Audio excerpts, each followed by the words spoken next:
예레미야 31장 35절부터 40절 말씀으로 언약을 반드시 이루심이라는 제목으로 말씀을 전하겠습니다. 언약을 반드시 이루심. 자, 어떤 언약을 이룰까요?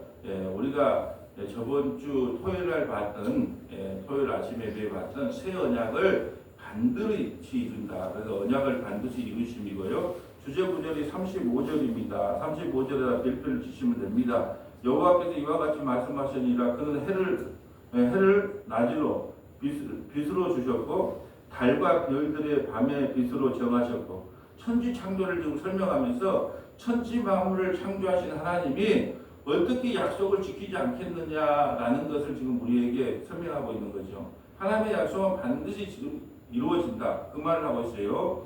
바다를 뒤흔들어 그 파도로 소리를 치게 하나니 그의 이름은 만군의 여호와니라. 천지 만물을 창조하신 하나님이 이 언약, 새 언약을 반드시 지켜나간다는 거예요.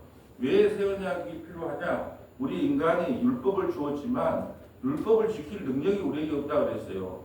아브라함을 부르시고 아브라함에게 믿음으로 의롭다고 하는 은혜의 언약을 선포하신 후에 430년 후에 모세에게 율법을 주죠. 대표된 게 십계명인데 그 율법을 줬지만 율법을 지킬 수가 없어요. 왜 지킬 수 없느냐? 그 율법이 잘못된 게 아니고 선악과를 따먹은 우리 인간은 그 하나님의 법도를 지킬 수 없다는 거죠. 그래서 그 결과물로 북이스라엘은 BC 722년에 아수리에 멸망을 당하고 우리 남유다는 BC 586년에 바벨론에 의해서 멸망을 당한다는 거예요. 그 언약을 못 지키는 거죠. 그래서 하나님께서 이제 내가 새 언약을 너에게 보내주겠다. 새 언약은 내가 이스라엘 백성과 맺은 언약이 아니라 내 자식들과 내 아들 예수 그리스도와 맺은 언약이 새 언약이에요. 내 아들 예수를 이 땅에 보내서 살을 찢기고 피를 흘려서 너희에게 성령을 부어줘서 이제 성령이 너희에게 임하면 하나님의 말씀이 무엇인가를 선명하게 깨닫게 될 것이다. 근데 그 일을 누가 이루시냐? 내가 이룬다 라는 말씀이에요. 우리 너무 중요한 언약이기 때문에 31절 새 언약 한번 보고 갈까요? 여호와의 말씀이라 보라 날이 이르니 내가 이스라엘 집과 유다 집에 새 언약을 맺으리라. 이 언약은 내가 그들의 조상들의 손을 잡고 애굽 땅에서 인도하여 내는 날에 맺은 것과 같지 아니할 것은 율법과 같지 않다는 거죠. 내가 그들의 남편이 되었고 그들이 내 언약을 깨뜨렸습니다. 여호와의 말씀입니다. 내가 그들의 남편이 되었어도 그들은 내 말을 지키지 못한다. 바로 못 지켜요. 바로. 그래서 십계명 받으러 갔다가 밑에 금송아지 사건에 의해서 만약에 그 십계명 돌파를 모세가 깨지 않았다면 이스라엘 백성은 그 법에 따라서 다 진멸당해야 되는데 모세가 실력이 없으면 눈치라도 있어라 라는 그 법을 안 것 같아요. 그래서 그걸 깨뜨리고 나니까 이스라엘 백성들이 살아난 거죠. 그러나 그날 후에는요 십자가를 지신 후에 내가 이스라엘 집과 맺은 언약은 이러하니 곧 내가 나의 법을 그들의 속에 두며 그들의 마음에 기록하여 나는 그들이 하나님이 되고 그들은 내 백성이 될 것이다.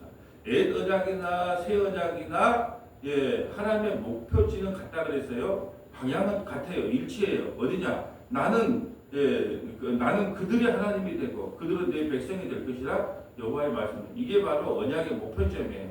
우리가 하나님 나라가 영원한 하나님의 나라의 백성이 되는 그것이 언약의 목표점이란 말이죠. 그들이 다시는 각기 이웃과 형제를 가르쳐 이르기를 너희는 여호와를 알라 하지 아니하니.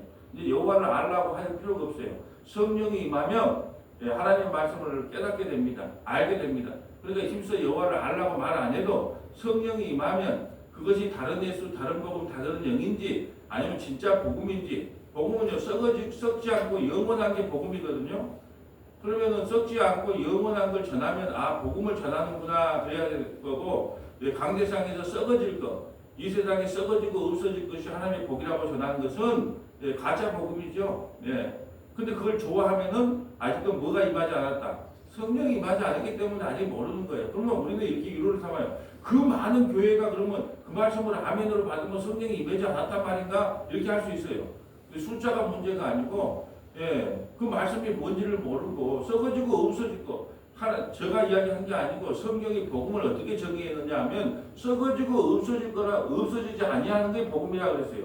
썩어지고 없어질 걸 전하는데 다 아멘 하는 것은 아직까지 깨닫지 못했다는 거죠. 그래서 좁은 문으로 들어가라. 크고 넓은 문은 많다 그랬어요. 근데 좁은 문으로 들어가는 사람은 특히 협착하다 그랬어요. 예수님이 이 땅에 와서 3년 반 동안 공생애 하셨죠. 예, 몇 명 제자 키웠습니까? 12명밖에 못 키웠어요. 12명. 12명인데 한 명 배신했습니다. 3년 반에 11명이에요. 예, 3년 반에 11명. 한번 생각을 해보세요. 우리가 평생에 신앙생활 할 때, 예, 30년 시작하면, 예, 숫자가 몇 명이나 되겠어요? 예, 그러니까 우리가 예, 극히 말씀을 알아듣는 사람이 많을 것 같아도 없어요. 왜 복음을 전할 때 너는 복음과 함께 고난을 받으라고 했을까요? 저는 그 말이 이해가 안 됐어요. 아니, 복음을 전하는데 왜 고난을 받으라고 항상 옆에다가 복음과 함께 고난을 받으라. 예, 항상 사도 바울은 복음을 이야기할 때 복음을 전할 때 고난과 함께 받으라 이렇게 이야기했단 말이에요. 왜 그럴까요? 복음을 전하면 사람들이 좋아한다, 싫어한다? 싫어하니까 고난을 받는 거예요. 싫어하니까. 세상에 썩어지고 없어질 걸 전하면 귀가 쫑깃해요. 그런데 영원한 생명의 말씀을 전하면 그것이 싫은 거예요. 그래 복음은 인간이 좋아할 내용이 하나도 없어요. 이 땅에 살아갈 때 복음은요 우리가 좋아할 내용이 하나도 없다니까요. 이제 복음을 좋아하는 인간들이 극히 적어요. 왜? 그러니까 복음을 좋아하면 왜 고난을 받으라고 했어요? 복음을 전하면 그냥 할렐루야 아멘 하면서 대접을 받으라 그래야 되겠죠. 근데 왜 복음과 함께 고난을 받으라고 했을까요? 네가 복음을 바르게 전하면 대접받기는 글렀다는 거예요. 글렀다는. 교회 성장하기는 글렀다. 여러분 복음만 제대로 전해보세요. 교회가 성장할 것 같아요? 참만의 말씀이에요. 예, 복음만 전하면 교회가 성장을 안 해요. 이게 복음 플러스 율법, 복음 플러스 행위, 복음 플러스 상급, 예, 예, 복음 플러스 복, 예, 이런 것을 같이 개발해서 전하니까 교회가 성장을 하는 것이 진짜 우리가 복음만 전해보세요. 아니, 사도들이 그걸 증거하잖아요. 복음만 전하니까 어떻게 해요? 십자가에 거꾸로 매달려 줄지, 활에 맞아 줄지, 껍질이 벗겨 줄지, 화형당해 줄지, 예. 다 그런 사람 살다 가는 거예요. 그래서 복음과 함께 고난을 받아라는 것은 복음은 인간이 좋아할 내용이 아무것도 없다는 거예요. 내가 봐도 그래요. 아무것도 없어 복음은. 이 세상에 우리가 좋아할 내용이 없어. 그러니까 사람들이 모일 수가 없는 거예요. 이 복음만 전하면. 그럼 우리는 그러죠. 왜 이렇게 안 될까? 안 되는 게 당연한데 사람이다 보니까 낙심도 되고 좌절도 돼요. 그래도 성경을 읽다 보면 왜 하나님은 복음과 함께 고난을 받으라고 꼭 이렇게 뒤에다가 고난을 붙여놨을까? 그 이유는 아무리 복음을 전해도 사람들이 그걸 좋아하지 않기 때문에 그걸 전하기 싫을 때가 올 거다. 예. 근데 그걸 감내해야 된다. 그걸 인정하고 고난을 받아도 복음만 전해라. 예. 무시당해도 복음만 전해라. 예. 그렇기 때문에 성령이 임하게 되면 그걸 알라고 말할 필요가 없어요. 말씀을 전하다 보면 이게 아멘 그러면 이게 깨달아지면은 성령이 내 능력이 아니고 성령이 깨닫게 한 거고 아직도 복음을 모르면 썩어지고 없어질 거 전하면 그냥 아멘 하고 듣고 있는 거고 그러니까 성령이 임하면 더 이상 뭘 알아라 어쩌라 할 필요가 없다는 거죠. 그 이야기를 하고 있는 겁니다. 이는 작은 자로부터 큰 자까지 다 나를 알기 때문이다. 내가 그들의 악행을 사하고 다시는 그 죄를 기억하지 아니하리라. 여호와의 말. 성령이 임하면 내가 어떤 젊은 청년한테 상담하면서 그랬어요. 하도 염려 근심병이 많아요. 염려병이라 그럴까요? 생각이 많다 그럴까요? 그래서 내가 이런 이야기를 했어요. 우리 대한민국의 전 세계 인구가 몇 억이나 되냐 그러니까 80억 될 거예요. 80억 인구를 네가 다 죽여도 네가 성령이 임하면 그 구원을 받는다. 네. 80억 인구를 다 죽였는데 내가 어떻게 구원을 받아요? 아니 80억 인구를 다 죽여도 뭐라 그래요? 죄를 기억조차 하지 않는다. 70억을 죽이든 80억을 죽이든 나는 너 죄를 기억조차도 안 해. 뭘 받으면? 성령을 받으면 한편 강도가 한 짓이 뭐예요? 예, 살인하고 강간하고 간음하는 것밖에 없잖아요. 근데 회개하고 예수 믿으니까 어떻게 돼요? 예, 성령이 맺겠죠. 그래서 어떻게 해요? 구원을 받잖아요. 이게 뭔 이야기를 하는 거예요? 근데 우리는 그래요. 70억 정도 죽으면 어떻게 아무래도 하나님도 구원을 못 시킬 거야. 이렇게 생각하잖아요. 우리가 뭐 살인자들 5명 연쇄 살인했다, 10명 연쇄 살인했다. 그 세상에서는 이제 죄값을 치러야 되는 거고 비난받아 마땅하지만, 예, 그런 과정 속에서도 회개하고 예수 믿을 수도 있어요.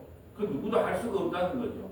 하나님은 그런 죄를 안타깝지만 우리 인간이 볼 때는 그런 죄를 용서해 준단 말입니까 하고 막 할 수 있지만 하나님은 그렇게 말씀하지 않거든요. 난 내 죄를 기억조차도 하지 않아. 근데 사람은요 그 죄를 끝까지 기억합니다. 예. 여러분, 네 12시 안에 들어와라. 딸 키우면서 12시 안에 들어와라. 한 번이다, 한 번. 지금 한 번이다. 자, 또 12시 넘었어. 그럼 몇 번이야? 두 번이다. 또 한 번 더, 세 번이다. 그러면 용서한 거예요, 안 한 거예요? 첫 번째 거 용서한 거예요, 안 한 거예요? 안 한 거잖아요. 안 했으니까 첫 번째다. 두 번째다. 세 번째다. 그 경고를 하는 것은 뭐냐? 첫 번째 거 용서 안 한 거예요. 인간은 그런 존재입니다. 용서 못 해요, 인간은. 예. 만약 용서했다면 영원히 첫 번째예요. 영원히 첫 번째. 저번 것도 기억조차도 안 해야 맞잖아요. 용서를 했다면. 근데 인간은 안 그래요. 막 옛날 것까지 다 끄집어드리잖아요. 한번 부부싸움하면 어떻게 해요? 지금 현재 문제로 싸웁니까? 예, 옛날 꽃날 20년, 30년, 50년 전에 태어나기 전까지, 창세 전까지 올라가서 싸웁니까? 예.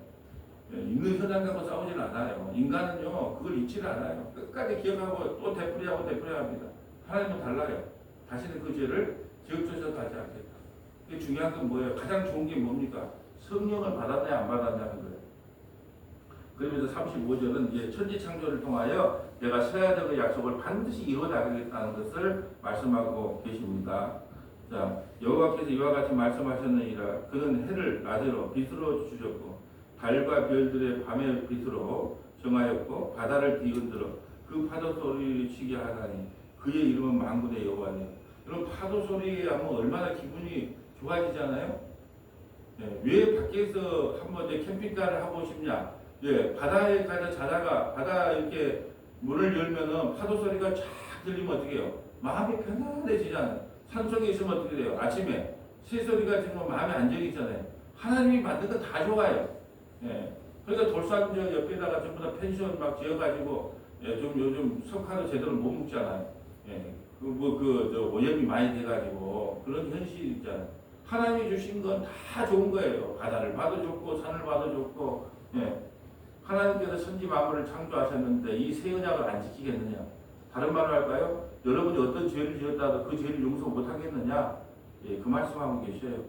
35절에 이 법도가 36절입니다. 이 법도가 내 앞에서 폐할진대 이스라엘 자손도 내 앞에서 끊어져 영원히 나라가 되지 못하리라. 여호와의 말씀입니다. 하나님의 언약을 지키지 않는 이스라엘 백성들은 바벨론 70년 포로 생활하는 것이 하나님의 약속이라는 거예요. 예. 자, 여호와께서 이와 같이 말씀하시니라. 위에 있는 하늘을 측량할 수 있으며 밑에 있는 땅의 기초를 탐지할 수 있다면 내가 이스라엘 자손이 행한 모든 일로 말미암아 그들을 다 버리리라. 여호와의 말씀. 버린다는 거예요? 안 버린다는 말씀이에요? 안 버린다는 말씀이죠. 안 버린다는 말씀이죠. 여러분 하늘을 측량할 수 있어요? 우주를 지금 한 우리가 3% 4%밖에 모른대요. 바다는 예, 10%도 모른대요. 인간이 아무리 연구하고 과학이 발달해서도 저 우주 공간은 한 3%밖에 모르고 바다는 아직 10%도 모른다는 거예요. 만약에 인간이 천지 만물의 역사와 우주 만물의 역사를 다 안다면 내가 이들을 버려줄게. 근데 인간은 아무리 생각해도 그걸 몰라. 100년 인생 살아봐도 인간은 아는 것이 한계가 돼 있어요. 그러니까 왜 책을 읽습니까? 왜 쇼팽하우의 책, 니체의 책, 왜 철학책을 읽습니까? 우리가 사는 인생이 너무 짧기 때문에 그들이 먼저 어떻게 살고 어떻게 무엇을 후회했는가. 그래서 왜 간병들이 쓴 책이 있잖아요. 죽기 전에 후회한 10가지 뭐. 예, 대표적으로 죽기 전에 간병을 하다 보니까 10가지를 후회하더라. 예, 후회가 뭐예요? 첫 번째가 뭐였던가요? 어? 자기가 해보고 싶은 건 못 해보고 사는 거. 자기가 해보고 싶은 건 못 해보고 사는 거. 예. 두 번째, 자기 눈치 보느라고 내 인생을 못 사는 거. 예. 그게 왜 그런 책들을 읽는 이유는 내 인생을 많이 살아도 100년밖에 못 사는 인생이니까 남이 어떻게 살았는가를 보면서. 그러면 이순신 장군을 책을 읽으면 내가 이순신과 대화를 하고 하는 거잖아요. 세종대왕 책을 읽으면 세종대왕 대화하는 거잖아요. 그들의 인생에 보는 거잖아요. 그러니까 지금 하나님께서 우리에게 하는 말씀이 그거예요. 네가 천지 만물의 역사를 알아? 그 요백에 우리에게 질문하는 거죠. 네가 뭐 낙타 새끼 낳는 걸 어떻게 아느냐? 순염소가 새끼 낳는 것이 뭐 어떻게 낳는 줄 아느냐? 네가 무슨 누구의 아가에게 먹이를 준 적이 있느냐? 천지 만물의 역사를 몰라요, 우리 인간은. 그러니까 내가 지금 버리지 않겠다는 거예요. 인간이 아무리 우주 만물을 안다고 해도 알지 못하는 것처럼 나는 결코 너희를 버리지 않는다는 하나님의 지금 자기 약속을 이야기하고 계십니다. 자, 보라. 자, 보라, 날이 이르리니 이 성은 하나의 망대로 된 모퉁이 물에 이르기까지 여호와를 위하여 건축될 것이며 여호와의 말씀이니라. 충량들이 곱게 가렙 언덕 밑에 이르고 고아로 돌아 시체와 제 모든 골짜기와 기드론 시내에 이르는 모든 곳이 곧 동쪽 마문의 모퉁이에 이르기까지 여호와의 거룩한 곳이니라. 영원히 다시는 뽑히거나 전복하지 못할 것이다. 그날이 되면 주님께서 이 땅에 오면 복음이 선포되면 자기 백성을 하나도 잃어버리지 않고 모두 세우겠다. 이 건축하겠다는 것이 무슨 뭐 성전을 건축하라는 거겠어요? 건물을 건축하라는 거겠어요? 아니죠. 예수 그리스도께서 이 땅에 오시면 성령을 보내줘서 내 백성을 하나도 잃어버리지 않고 다시 세우겠다는 거예요. 그러면 하나님의 일이 천천히 이루어질까요? 예수 그리스도를 통하여 단번에 이루어질까요? 지금 이걸 좀 알아보려고 하는 거예요. 우리는 자꾸 하나님의 일이 천천히 이루어진다고 생각을 해요. 근데 하나님이 이미 한번 선포한 건 이루어진 거예요. 그래서 단번에 이루어진 거예요. 그래서 그날에 그런 거 이미 그날에 이루어진 거란 말이죠. 근데 우리는 거룩함도 우리가 이루어가야 되는 것이고 성화도 우리가 이루어가야 되는 것이고 자꾸 우리에게 초점을 두는데 우리가 하는 것이 아니고 주님이 단번에 이 언약을 이루셨다는 거예요. 누가요? 예수님이 이 땅에 오셔서 그걸 한번 찾아보려고 합니다. 그거 한번 적어볼까요? 히브리서 10장 10절부터 18절. 히브리서 10장 10절부터 18절. 히브리서 10장 28절부터 29절. 히브리서 10장 28절부터 29절. 디모데후서 1장 8절부터 12절. 디모데후서 1장 8절부터 12절. 학개서 2장 1절부터 8절. 학개서 2장 1절부터 8절. 고린도후서 4장 3절부터 7절. 고린도후서 4장 3절부터 7절. 먼저 히브리서 10장 18절 가볼까요? 히브리서 10장 18절. 이 히브리서가 정말로 나중에 기회가 되면 한번 강의를 하겠지만은 이게 너무나 이제 은혜로운 말들이 많아요. 10장 10절부터 18절 한번 읽어주세요. 이 뜻을 따라 예수 그리스도의 몸을 단번에 들이심으로 말미암아 우리가 거룩함을 얻었노라. 아멘. 자, 예수님이 십자가에 주시고 단번에 십자가에 죽으심으로 우리가 뭘 얻었어요? 거룩함을 얻었노라. 그러니까 성경을 좀 자세히 봐야 돼요. 그래야 보이는 거예요. 여러분 거룩함을 이루어가야 됩니다. 예수를 닮아야 됩니다가 아니라 예수 믿는 그 순간에 우리는 이미 거룩함을 입은 존재가 되는 거예요. 우리는 조금씩 변할 수가 없다니까요. 그냥 단번에 예수 믿으면 의롭다고 인정해 주는 거예요. 거룩하다고 인정해 주는 거예요. 왜요? 예수님이 거룩하니까 참포도나무 대신 예수님께 붙어있는 가지 우리가 거기 붙어만 있으면요. 우리는 거룩한 존재가 되는 거예요. 10절 다시 한번 읽어주세요. 이 뜻을 따라 예수 그리스도의 몸을 단번에 들이심으로 말미암아 우리가 거룩함을 얻었노라. 제사장마다 매일 서서 섬기며 자주 같은 제사를 드리되 이 제사는 언제나 죄를 얻게 하지 못하거니와 오직 그리스도는 죄를 위하여 한 영원한 제사를 드리시고 하나님 우편에 앉으사 그 후에 자기 원수들을 자기 발등상에 되게 하실 때까지 기다리시나니 그가 거룩하게 된 자들을 한 번의 제사로 영원히 온전하게 하셨느니라. 또한 성령이 우리에게 증언하시되 주께서 이르시되 그날 후로는 그들과 맺을 언약이 이것이라 하시고 내 법을 그들의 마음에 두고 그들의 생각에 기록하리라 하신 후에 또 그들의 죄와 그들의 불법을 내가 다시 기억하지 아니하리라 하셨으니 이것들을 사하였은즉 다시 죄를 위하여 제사 드릴 것이 없느니라. 아멘. 자, 지금 사도 바울이 히브리서는 저자를 사실을 몰라요. 구약 신약 성경의 저자를 유일하게 모르는 데는 히브리서밖에 없는데 많은 학자들이 바울이 기록했을 것이다 라고 이야기를 하죠. 그런데 이 히브리서를 통하여 바울이 했는지는 누가 했는지는 정확하게는 몰라요. 히브리서는 저자가 지금 확정이 안 되어 있기 때문에. 하지만 사도들은 다 뭘 준비했냐면 왜 사도 바울이 기록했을 거라 학자들이 그러냐면 다 구약을 특히 사도 바울의 서신서를 보면 구약의 내용을 끌고 와서 신약의 해석을 해주는 거예요. 그러니까 너무 설교하기가 편한 거예요. 구약을 아니면 이걸 구약을 이게 십자가로 어떻게 발견되지 하면 반잠을 못 잤을 건데 그 고맙게도 사도 바울이 구약을 갖고 신약을 다 연결해서 해석을 해놨어요. 근데 저는 연결해가지고 자, 이 언약을 확실히 하나님께서 이루십니다. 근데 언제 이룰까요? 십자가에서 단번에 이루십니다. 연결만 해주면 되는 거예요. 설교가 그리 쉬운 거예요. 네. 그래서 나는 사도 바울이 너무 고마운 거예요. 만약에 모든 것은 성경은 예수님을 증거한다고 그랬잖아요.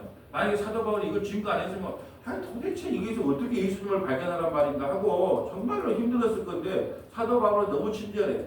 이 모든 것을 십자가로 단번에 이뤘다. 근데 제사장들은 죄가 있지 않냐? 그러니까 양으로 또 서로 자기 죄를 먼저 정결하게 후회해야 되잖아. 근데 예수님은 죄가 없는 분이야. 그러니까 단번에 십자가를 통하여 물론 다른 걸로 속죄될 필요가 없어. 단번에 자기 피를 통하여 우리를 거룩하게 만드셨어. 네, 이거예요. 이 하나님의 약속은 예수 그리스도를 통하여 이루신다. 하나님의 약속은 하나님이 이루십니다. 그리고 우리는 뭐라고 하라고요? 아멘. 그게 하나님께 영광이 되는 거예요. 그냥 부족한데 우리 한국의 대부분 특징이 그러잖아요. 자, 은혜로 구원받는 거 맞습니다. 믿음으로 구원받는 거 맞습니다. 그런데요, 그 은혜가 너무 감사하니까 전도돼야 하고 그것이 다른 복음인 거예요. 은혜는 은혜고 믿음은 믿음이야지. 자, 우리 믿음으로 구원받는 거 맞습니다. 은혜로 구원받는 거. 장로교로 간판을 들고 그렇게 말하지 않으면 큰일 나죠. 믿음으로 구원받습니다. 은혜로 구원받습니다. 그런데요, 우리가 받은 은혜가 너무 크잖아요. 그거다가 자꾸 추가시키려고 하는 그게 다른 복음이라니까요. 그래서 예, 맞습니다. 믿음으로 구원받는 거 맞습니다. 은혜로 구원받는 감사합니다, 주님. 주님의 하나님의 약속, 하나님 이루신 걸 믿습니다. 아멘. 끝! 이래야 된단 말이죠. 근데 거기다가 그러니까 우리가 하나님께 그러니까 뭘 해드려야 되지 않아요? 가만히 있으면 되겠습니까? 그러니까 전도돼야 돼. 그러니까 봉사돼. 그 신앙생활이라니까요. 그건 복음이 아니에요. 근데 신앙생활과 복음을 헷갈려하고 그냥 막 혼동에 사용해버리니까 그게 문제가 되는 거죠. 자, 10장 28절 29절 볼까요?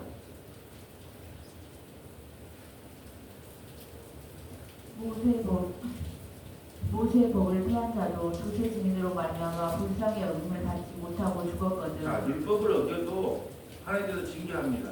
율법을. 근데 하나님의 아들 예수님을 안 믿으면 어떻게 살래? 그 진노를 어떻게 벗어날래? 그 말을 하시는 거예요. 29절. 하물며 하나님의 아들을 짓밟고 자기를 거룩하게 한 언약의 피를 부정한 것으로 여기고 은혜의 성령을 욕되게 하는 자가 당연히 받을 형벌은 얼마나 더 무겁겠느냐. 은혜의 성령을 욕되게 했다. 이게 무슨 말일까요? 왜 28절에 율법을 이야기하고 나서 갑자기 은혜의 성령을 이야기할까요? 은혜는 오직 은혜. 우리 종교개혁의 5대 원칙이 뭐예요? 오직 성경. 네, 목사만 듣지 말고 성경이 뭐라고 하는 거 들어라. 오직 믿음, 오직 은혜, 오직 하나님께 영광, 오직 십자가잖아요. 오직 그리스도 그거잖아요. 그런데 오직 은혜 말고 거기다가 뭘 플러스하는 거, 그 형벌을 어떻게 받을래? 이 말하고 있는 거예요. 그냥 오직 우리의 신앙은 우리 목회자가 또 염려하는 게 그래요. 은혜만 전하면 성도들이 좀 방관하고 주일 성서도 안 하고 11조도 안 하고 봉사도 하든지 말든지 왜 그걸 목사가 걱정합니까? 목사는 성경만 전하면 돼요. 주일날 오든지 말든지 11조 내든지 말든지 그것은 성령께서 각자에게 감화 감동 주셔서 하는 일이고 그걸 염려해서 내가 은혜의 복음에다가 더 더하면 그걸 뭐라 그래요? 그 형벌을 어떻게 받겠느냐? 여러분 저도 알아요.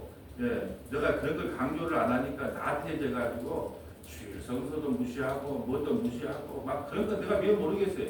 그런다 할지라도 어떤 권사님하고 나 말씀을 나누면서 권사님 이러니까 목사님들이 전부 다 은혜를 전하다가 나중에 율법을 전할 수밖에 없습니다.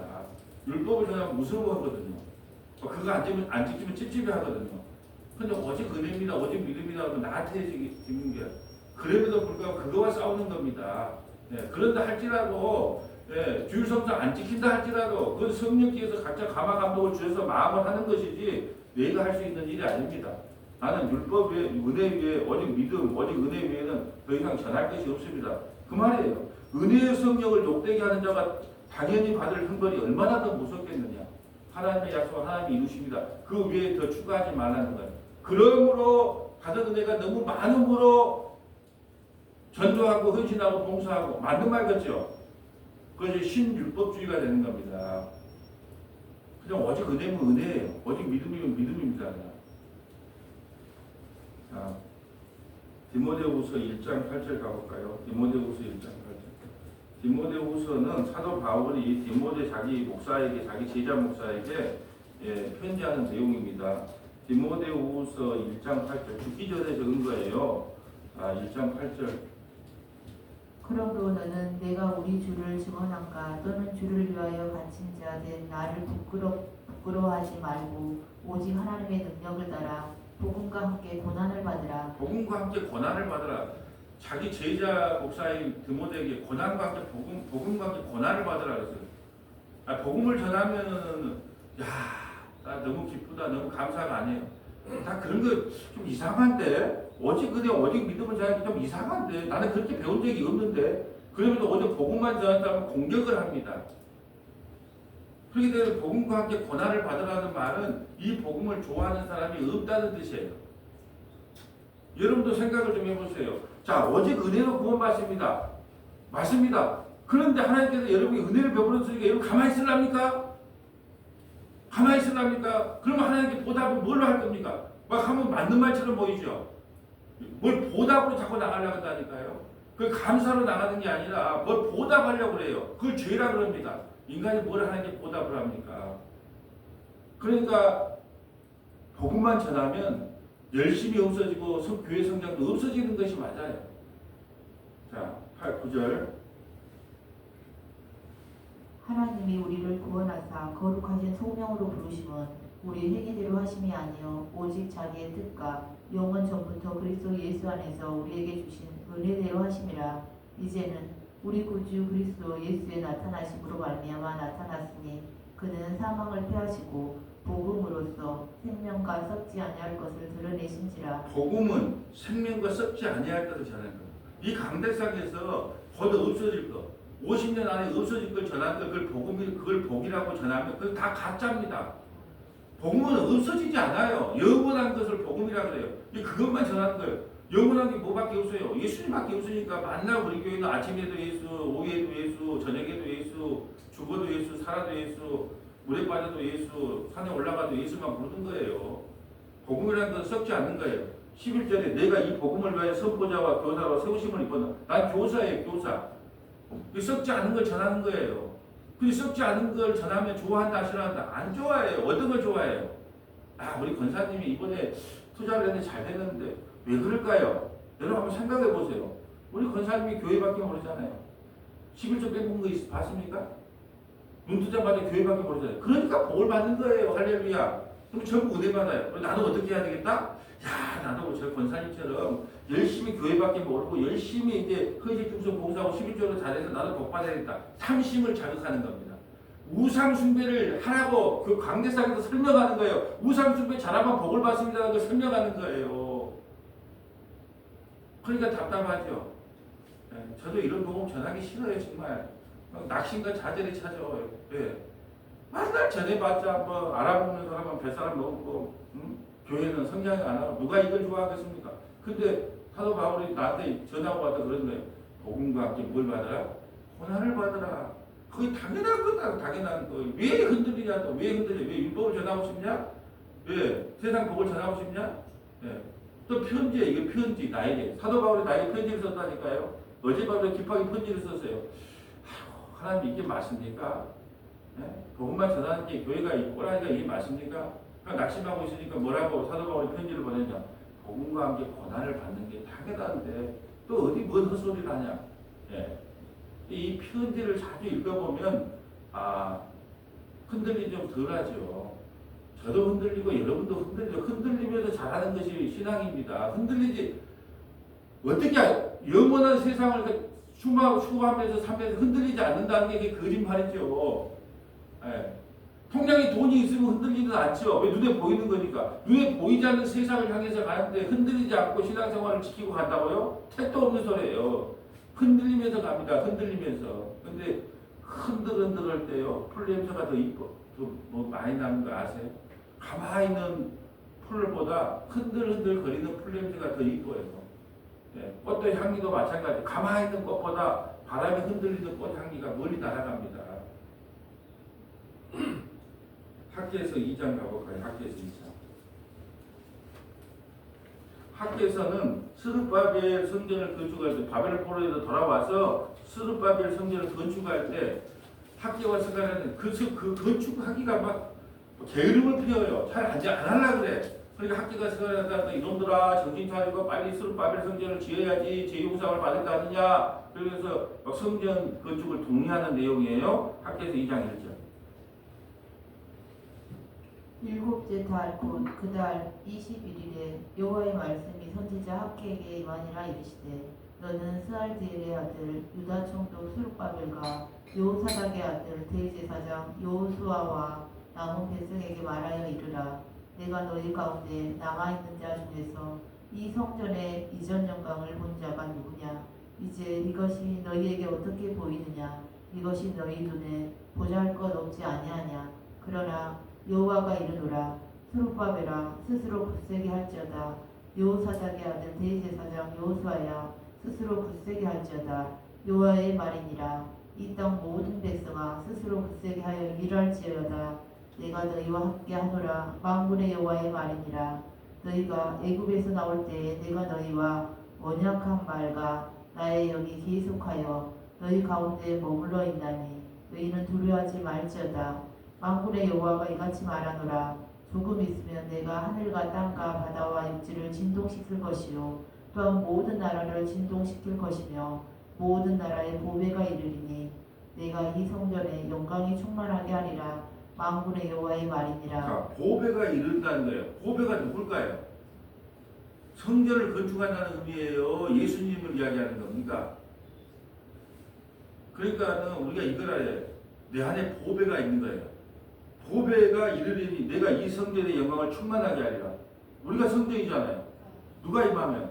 보배, 그리스도의 영, 성령이 내게 임하면 우리가 충만하게 되는 거예요. 그러니까 예수로 충만한 사람은 세상에 염려 근심이 좀 덜해요. 그런데 예수로 충만하지 않으면 모든 게 염려 근심이에요. 저도 그래요. 좀 충만해 있을 때는 말씀으로 좀 충만해 있고 기도로 좀 충만해 있으면 뭐 성도가 모이든 안 모이든 뭐 어떤 환경이 있든 간에 이겨나가 됐다라고 생각을 하다가 그게 좀 떨어지면 낙심과 좌절이 찾아오는 거예요. 그러니까 오늘 그래 보배가 이르더니 내가 이 성전의 영광이 충만하게 하리니 만군의 여호와니라. 자 8절 9절. 은도 내 것이요 금도 내 것이라 만군의 여호와의 말이니라 이 성전에 나중 영광이 이전 영광보다 크리라 만군의 여호와의 말이니라 내가 이곳에 평강을 주리라 만군의 여호와의 말이니라. 아멘. 이전 영광 누구예요? 예수 그리스도께서 이 땅에 오셔서 이 성전에 실제로 오셔서 너희에게 참 평강을 줄 것이다. 누가 이루는 거예요? 하나님의 약속은 예수 그리스도께서 이루어 나가신 거예요. 하나님의 약속은 예수 그리스도 안에서 아멘이 되는 겁니다. 이것을 가르치는 것이 교회라는 거예요. 자, 하나만 찾아볼게요. 근데 왜 못 알아먹을까? 고린도후서 4장 3절 가볼까요? 자, 못 알아먹는 사람들에 대한 이야기가 고린도후서 4장에 나오는 거예요. 못 알아먹는, 왜 못 알아먹을까? 왜 말씀을 못 알아먹을까? 라는 내용이 4장에 나오는 겁니다. 못 알아먹어요. 4장 3절 볼까요? 2절부터 한번 읽어주세요. 이에 숨은 부끄러움의 일을 버리고 속임으로 행하지 아니하며 하나님의 말씀을 혼잡하게 하지 아니하고 오직 진리를 나타내므로 하나님 앞에서 각 사람의 영심에 대하여 스스로 추천하노라. 아멘. 말씀을 혼잡하게 하지 않은 거예요. 그래서 혼잡은 뭐예요? 오직 믿음, 오직 은혜면 그냥 은혜만 전하면 되고 믿음만 전하면 되는데 그 혼잡하게 한다는 게 뭐예요? 아까 말씀한 거하고 마찬가지예요. 여러분 우리 믿음으로 구원받은 거 맞습니다. 할렐루야. 그 믿음을 선물로 받은 거 맞습니다. 할렐루야. 근데 그 선물로 주신 주님 앞에 여러분 받고만 있으랍니까? 그 은혜가 너무 감사하면 어떻게 해야 돼요? 전도도 해야 되고 헌신도 해야 되고 봉사도 해야 되고 11조도 해야 되고 주일 성수도 해야 되는 거 마찬가지 아닙니까? 이 말씀을 뭐라고 한다고요? 혼잡하다 그 말이에요. 근데 그걸 구분을 못하죠. 상식적으로 신앙생활을 하니까 맞아. 그래 부모한테 받은 은혜가 있으면 우리가 부모한테 용돈 드리고 보답하는 게 맞는 것처럼 우리도 하나님께 뭐 보답하는 게 맞지. 막 이렇게 상식적으로 신앙생활을 하는 거예요. 그 말을 쓰면 혼잡하게 하는 거구나. 순수한 복음이 아니구나. 섞인 복음이구나. 이걸 알아야 되는데 그걸 못 알아먹고 맞아 이렇게 한다는 거예요. 말씀을 혼잡하게 하지 말라는 거예요. 그냥 성도들이 그 말씀으로 그냥 은혜를 받든 안 받든 그것은 하나님이 알아서 할 일이고 혼잡한 말씀을 전하지 않고 있는 그대로의 말씀을 전하는 거예요. 그래서 하루 종일 성경을 펴면 여러분 우리는 죄인입니다. 그러면 예수 피 아니면 우리는 구원받지 못합니다. 모든 설교가 그거 아니었어요? 지금까지 설교의 핵심은 만날 성경을 통해서 죄를 고발한 다음에 예수 피 아니면 우리는 구원의 길이 없습니다. 지금까지 아마 선보다에 와서 했던 설교가 초창기에 좀 교훈적인 설교 빼고는 왜 그랬어요? 내가 누군지를 모르기 때문에 그때는 미팅의 시간이 필요하잖아요. 그러면서 또 왕의 역사를 통해서 그러므로 신앙생활 우리가 이렇게 해야 됩니다. 그걸 초창기에는 좀 했어요. 왜? 뭐 나를 모르니까. 근데 그 어느 한 1년 지나고 나서부터 계속 스며들게 복음해서 딱 이야기한 내용은 딱 한 가지였어요. 우리는 예수 죄인입니다. 그러면 예수 피 아니면 구원에 다른 길이 없습니다. 그게 혼잡하지 않는 설교예요. 자, 3절. 만일 우리의 복음이 가리었으면 망하는 자들에게 가려진 것이라. 그 중에 이 세상의 신이 믿지 아니하는 자들의 마음을 혼미하게 하여 그리스도의 영광의 복음의 강체가 비치지 못하게 하매니 그리스도는 하나님의 형상이니라. 아멘. 복음을 가렸으면 망하는 자들이 가렸다.